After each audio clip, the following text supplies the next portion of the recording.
मारूफ anchor person और तजियाकार हामिद मीर ने कहा है कि जब कौमी सलामती के जिम्मेदार सिक्योरिटी इदारे अपनी असल जिम्मेदारियां छोड़कर सियासत पर तवज्जो मरकूज कर लेते हैं तो फिर पेशावर आर्मी पब्लिक स्कूल जैसे अफसोसनाक सानहे जन्म लेते हैं।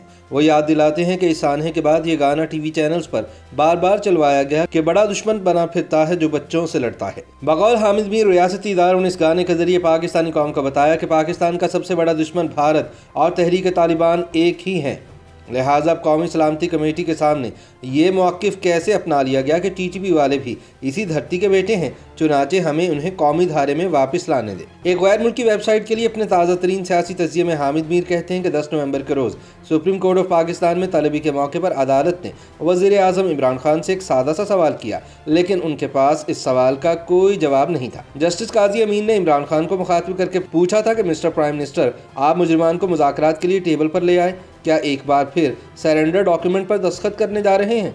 वज़ीर आज़म इतने भोले नहीं हैं कि ये ना समझ पाएँ कि जज साहब क्या पूछ रहे थे। जज साहब का इशारा तहरीक तालिबान पाकिस्तान के साथ मुज़ाकरात की तरफ था और वो ये पूछ रहे थे कि क्या आप कालदम टीटीपी के सामने वैसा ही सरेंडर करने वाले हैं जो आज से 50 साल पहले पाकिस्तानी फ़ौज ने ढाका में भारतीय फ़ौज के सामने किया था। हामिद मीर कहते हैं कि अब सवाल ये है कि भारतीय फ़ौज के सामने सरेंडर करने और टीटीपी के साथ मुज़ाकरात का आपस में क्या ताल्लुक़ बनता है।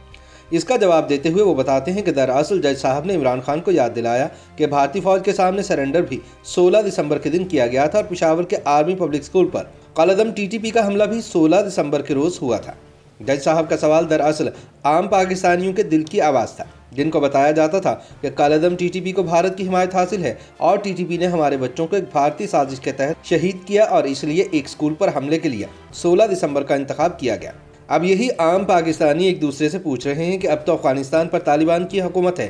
हमें बताया गया था कि तालिबान की हुकूमत कायम होने का मतलब ये है कि अब अफगानिस्तान में भारत का असर रसूख ख़त्म हो गया, लेकिन अब अफगान तालिबान टीटीपी की मदद क्यों कर रहे हैं? हामिद मीर पूछते हैं कि अगर टीटीपी को अफगान तालिबान की मदद हासिल है तो फिर माजी में पाकिस्तानियों को ये क्यों बताया गया कि तहरीक तालिबान दरअसल भारत की प्रॉक्सी है? सवाल ये भी है कि इमरान खान भारत की प्रॉक्सी वॉर का हिस्सा बनने वालों के साथ तो मुज़ाकरात के लिए तैयार हैं, लेकिन अपनी सियासी अपोजिशन के साथ बैठने के लिए तैयार क्यों नहीं?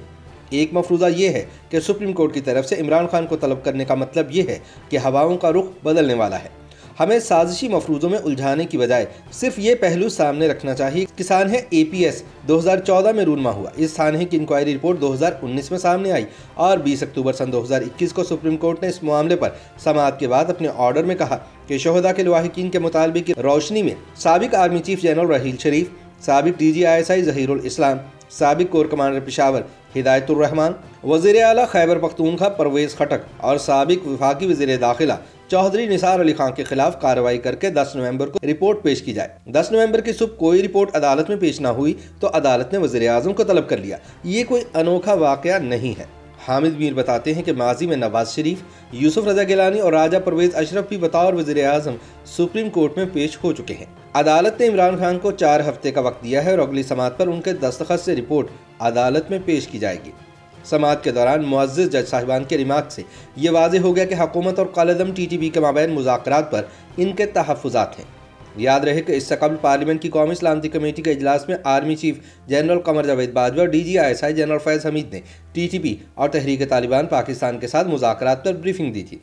इस ब्रीफिंग को खुफिया रखा गया, लेकिन इस ब्रीफिंग में 2 बड़ी अपोजिशन जमातों मुस्लिम लीग नून और पीपल्स पार्टी समेत हुकूमत की इत्तेहादी MQM ने भी इन मुज़ाकरात की हिमायत से इनकार कर दिया था। वजह शायद ये थी कि माजी में जब कालदम टीटीपी के साथ मुज़ाकरात की कोशिश होती थी तो मुज़ाकरात करने वालों को दहशत गर्दों का हामी करार दे दिया जाता था। बकौल हामिद मीर जनरल राहील शरीफ ने वज़ीर आज़म नवाज शरीफ की हुकूमत की तरफ से कालदम टीटीपी के साथ मुज़ाकरात के लिए इरफान सिद्दीकी की ज़ेर क़यादत बनाई जाने वाली कमेटी के साथ कोई ताउन न किया और कबायली इलाकों में ऑपरेशन ज़रब-ए-अज़्ब का ऐलान कर दिया। टीटीपी ने इसी ऑपरेशन ज़रब-ए-अज़्ब का इंतकाम पेशावर के आर्मी पब्लिक स्कूल के मासूम बच्चों पर बुज़दिलाना हमला करके लिया। सानहे APS के वक्त नवाज शरीफ की हुकूमत को एक तरफ इमरान खान के धरने का सामना था और दूसरी जानिब जनरल राहील शरीफ और ज़हीरुल इस्लाम की साजिशें भी किसी से पोशीदा न थीं। यानी तब कौमी सलामती के ज़िम्मेदार सिक्योरिटी इदारे सियासी सरगर्मियों में मुलव्विस थे। हामिद मीर का कहना है कि जब सिक्योरिटी इदारे अपनी असल जिम्मेदारियां छोड़कर सियासत पर तवज्जो मरकूज कर लेते हैं तो फिर आर्मी पब्लिक स्कूल पेशावर जैसे अफसोसनाक सानहात जन्म लेते हैं। इस सानहे के वक्त मरकज़ में नवाज शरीफ लेकिन खैबर पख्तूनख्वा में तहरीक इंसाफ की हुकूमत थी। इस खूनी वाक़े के बाद सब सियासी जमातों ने फौजी अदालतें बनाने की हिमायत की, जबकि ISPR ने कुछ गाने बनाकर रिलीज़ किए। इनमें से एक गाना टीवी चैनल्स पर बार बार चलवाया गया। बड़ा दुश्मन बना फिरता है जो बच्चों से लड़ता है। सवाल ये है कि दुश्मन कौन था? बकौल हामिद मीर रियासती इदारों ने इस गाने के जरिए पाकिस्तानी कौम को ये बताया कि कलअदम टीटीपी और पाकिस्तान का सबसे बड़ा दुश्मन भारत एक ही है। लेकिन चंद दिन पहले पार्लियामेंट की कौमी सलामती कमेटी के इजलास में कहा गया कि टीटीपी वाले भी तो इस धरती के बेटे हैं, हमें इनको कौमी धारे में वापस लाने दें। अब सवाल ये पैदा होता है कि टीटीपी और तहरीक लब्बैक पाकिस्तान को आप इस धरती के बेटे तस्लीम कर लेते हैं क्योंकि वो बंदूक का रास्ता इख्तियार करते हैं, लेकिन कौमी असम्बली के रुकन अली वजीर को आप माफ़ करने के लिए तैयार नहीं क्योंकि उसने एक तकरीर में फ़ौज के सियासी किरदार पर तनकीद की थी। हामिद मीर कहते हैं कि हमारी ताकतवर इस्टेब्लिशमेंट आज तक उन बलोचों को माफ़ करने के लिए तैयार नहीं जो पुरअमन तरीके से अपने हकूक़ मांगते हैं। पाकिस्तान में हज़ारों अफराद को मुल्क दुश्मन करार देकर लापता कर दिया जाता है। सहाफ़ियों को उनके घरों में घुसकर मारा जाता है क्योंकि वो बंदूक नहीं कलम चलाते हैं। यानी इस मुल्क में जो बंदूक की ज़ुबान में बात करेगा उसके साथ मुज़ाकरात और अमन मुआहदे कौमी मुफाद का तकाजा बन जाते हैं, लेकिन जो पुरअमन तरीके से इख्तिलाफ राय करे उसके साथ आप ताकत की ज़ुबान में बात करते हैं। शायद इसीलिए नाकदीन कहते फिरते हैं कि बड़ा दुश्मन बना फिरता है जो सिर्फ निहत्थे लोगों से लड़ता है और बंदूक वालों से डरता है। YouTube पर गूगली न्यूज देखने के लिए youtube.com की सर्च बार में गूगली न्यूज टीवी टाइप करें। गूगली न्यूज के पेज पर सुर्ख रंग के सब्सक्रिप्शन वाले बटन पर क्लिक करना ना भूलिए। YouTube पेज पर अपलोड होने वाली वीडियो से बाखबर रहने के लिए बेल आइकन पर क्लिक कीजिए। आपको हर नई वीडियो के बारे में नोटिफिकेशन मौसूल हो जाएगा।